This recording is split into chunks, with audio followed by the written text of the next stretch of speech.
You're overpaid for what you do. That was the first sentence he ever said to me. Not hello, not welcome aboard. Just that, flat and unapologetic. I blinked once, smiled politely, and thanked him. And as I walked out of his office, I began the quiet countdown he never saw coming. I'm Hazel.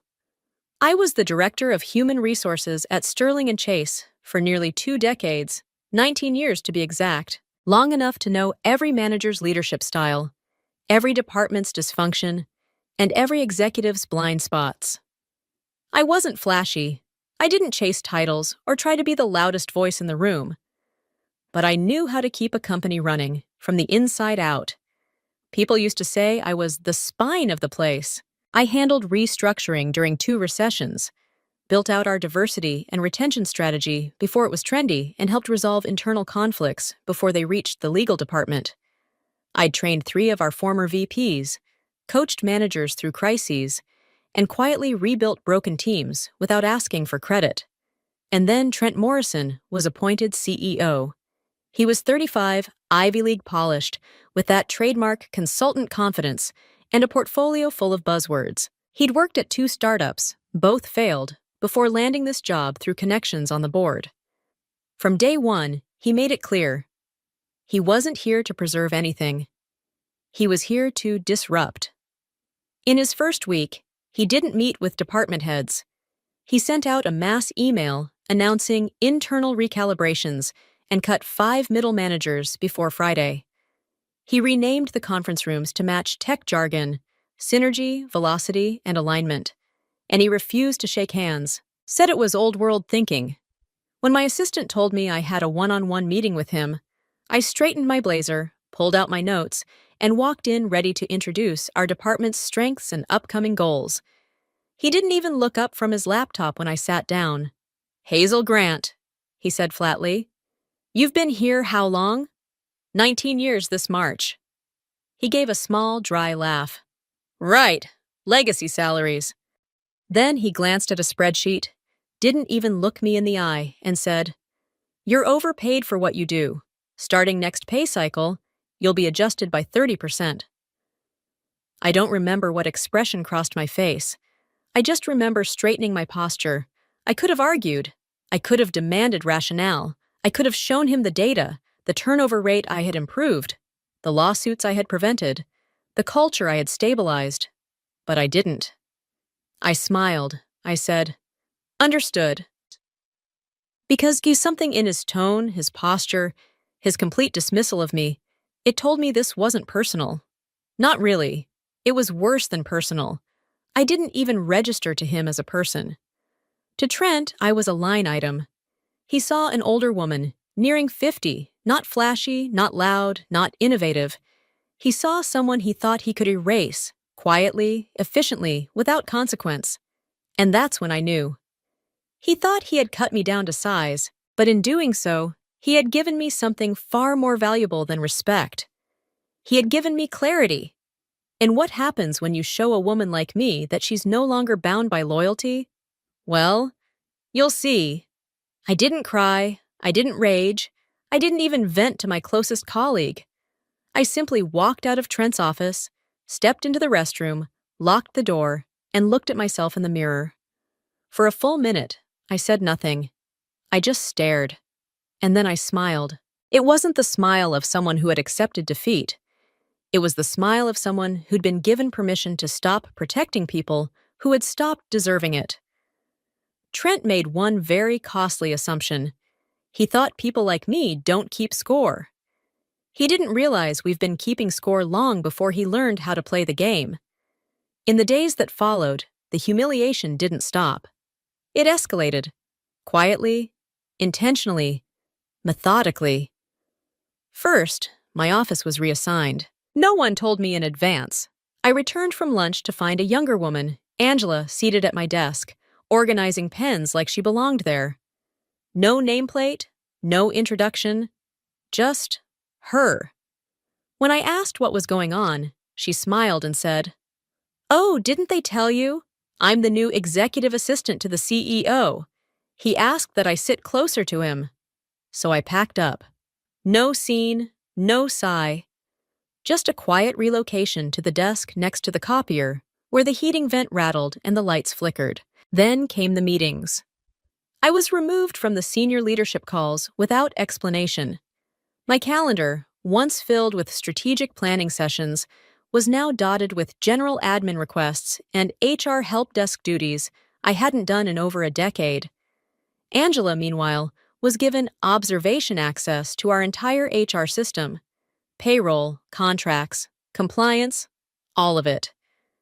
She shadowed me under the guise of learning the ropes, but it was obvious she was there to observe and report. She called me hazy in front of the interns. I said nothing, because I was watching too. I saw the way she took screenshots of employee records she didn't understand. I saw the blind spots in Trent's cost-cutting strategy, where compliance risks were being overlooked and turnover patterns ignored. I saw how hastily Angela forwarded documents without reading them, how carelessly Trent dismissed audit reports. They thought I was being passive. I was being precise. Every day, I arrived 15 minutes early and stayed 20 minutes late. I began downloading copies of internal policies, archiving contracts, and backing up communication logs. I reviewed the system permissions quietly, noting who had access to what and when. No one questioned me. They still thought I was harmless. That was their second mistake. Because while they were cutting salaries and making performance slides, I was quietly fortifying the trap they were walking into. A trap built entirely from the systems I had once built to protect them. It was strange, really. For 19 years, I had been the safety net no one noticed, the buffer that caught errors before they exploded, the one who made sure things worked, even when no one understood how. But now I was no longer the net. I was the thread. And when that thread was finally pulled, they wouldn't just feel my absence, they'd feel the unraveling. All I needed was one final push, and Trent was about to give it to me. The final push came on a rainy Tuesday. I remember that because the weather matched the mood. Gray, cold, and damp with things unspoken. There was a mandatory all-hands meeting that morning, held in the main conference room. Usually, those were reserved for quarterly updates or department wins. This one came with no agenda. I knew. Trent stood at the head of the room, sleeves rolled, grinning like a man proud of what he was about to do. Angela hovered nearby, holding a tablet like she was the gatekeeper of important truths. "I want to thank everyone for being here," he began, his voice smooth and practiced. "As many of you know, we've been doing a top-down review of internal operations to ensure alignment with our strategic goals." He glanced at me then, brief, sharp, surgical. "And as part of that realignment," he continued, "we've identified several roles that are, frankly, outdated in their scope or no longer aligned with the company's future direction." There it was.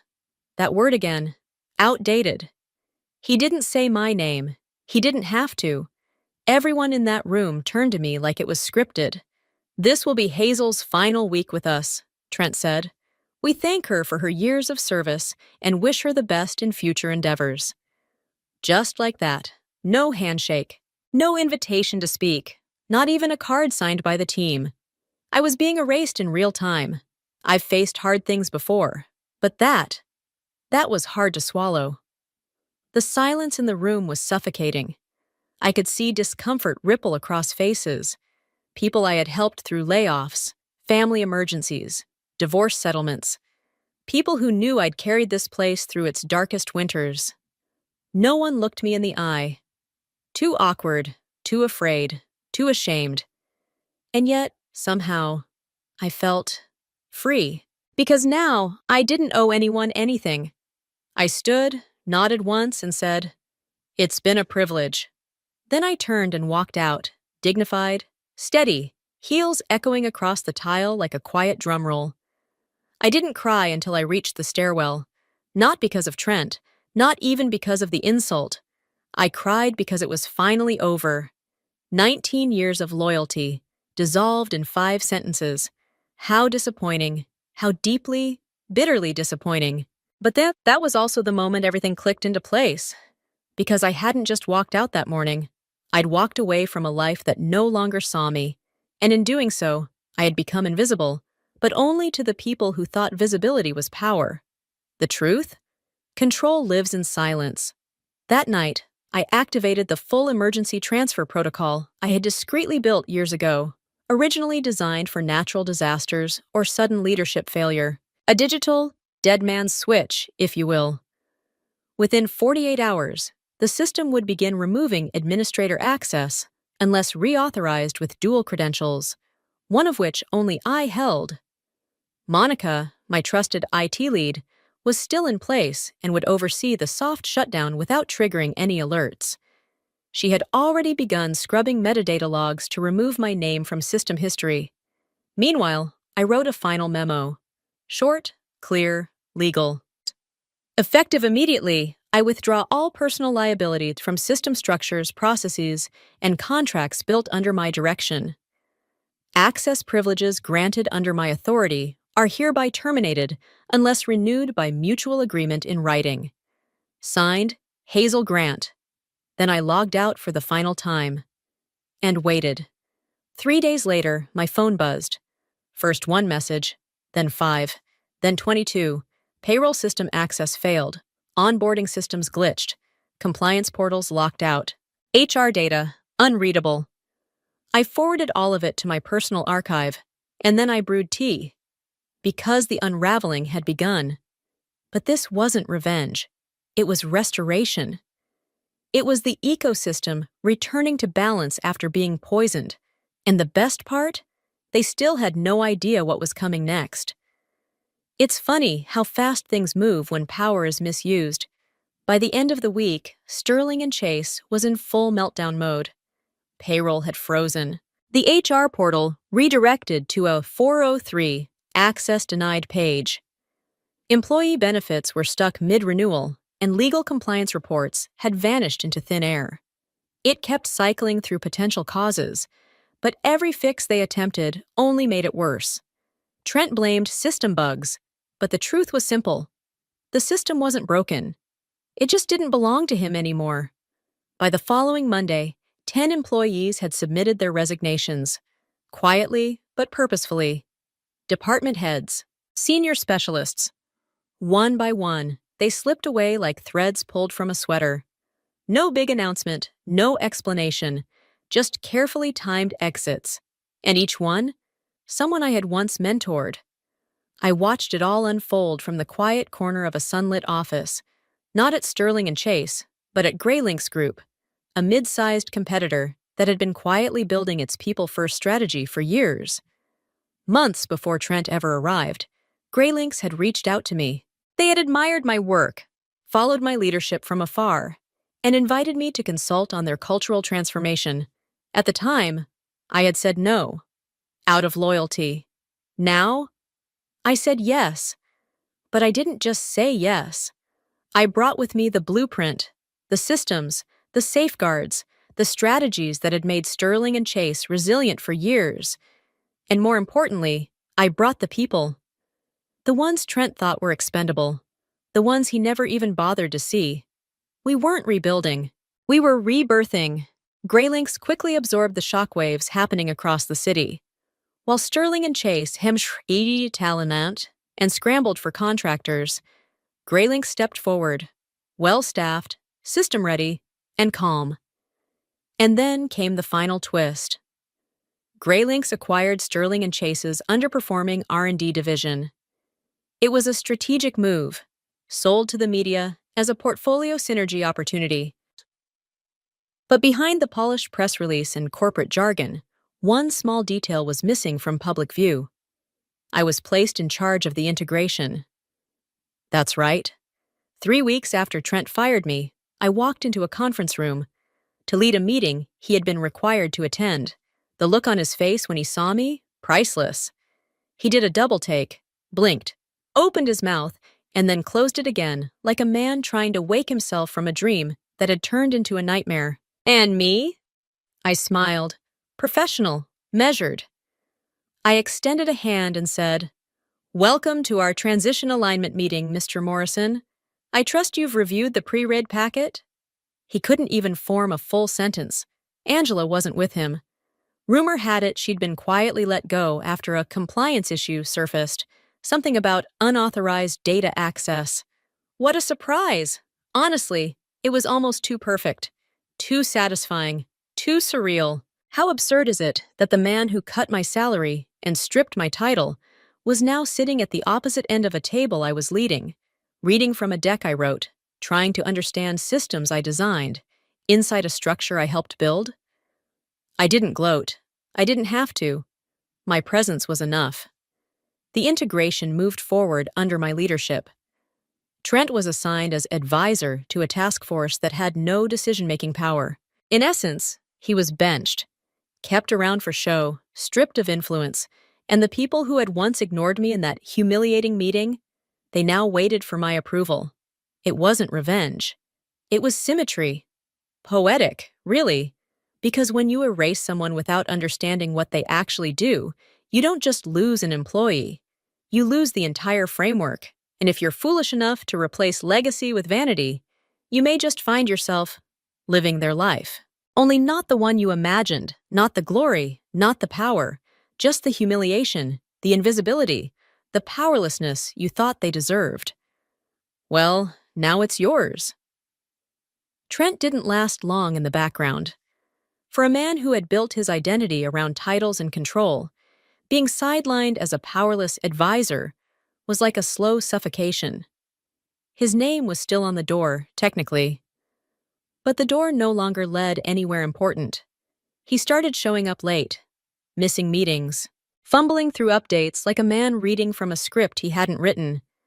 And the worst part? No one cared. He was fading, quietly, just as he had tried to erase me. Oh, the irony. How poetic. Meanwhile, I did what I'd always done. Kept things moving. Under my leadership, the integration between Greylinks and the acquired R&D division was completed 3 weeks ahead of schedule. Employee retention stabilized. Cross-functional teams began collaborating again. For the first time in months, morale wasn't just improving, it was thriving. People weren't just working harder. They were hopeful. They felt seen. It wasn't about me. It never had been. But I wasn't invisible anymore either. And that mattered. One afternoon, I was walking through the second-floor corridor when I saw Trent standing alone in the break room, staring blankly at the coffee machine. He looked different, smaller. Like someone who had aged 10 years in 3 weeks, he turned as I passed. "Hazel," he said, voice low. "Can we talk?" I paused. "Of course." We stepped into a side office. Neutral ground. No windows, no audience. Just 2 people face to face. He didn't sit. He leaned forward, hands on the edge of the table like he was steadying himself. "I didn't see it," he said quietly. "What you were doing. What you held together." I stayed silent. "I thought you were just legacy weight," he continued. "A name on a spreadsheet. I didn't know everything would fall apart." I tilted my head, not unkindly. "But you didn't ask, did you?" He looked down, ashamed. "I'm sorry," he said. And here's the truth. I believed him. But it didn't change the outcome. Because apologies don't rebuild systems. They don't rehire good people. They don't erase the fact that he dismantled something he never took the time to understand. "I appreciate that," I said gently. "But this isn't about me anymore. It's about what comes next." He nodded, slowly, almost broken. I almost felt bad for him, almost.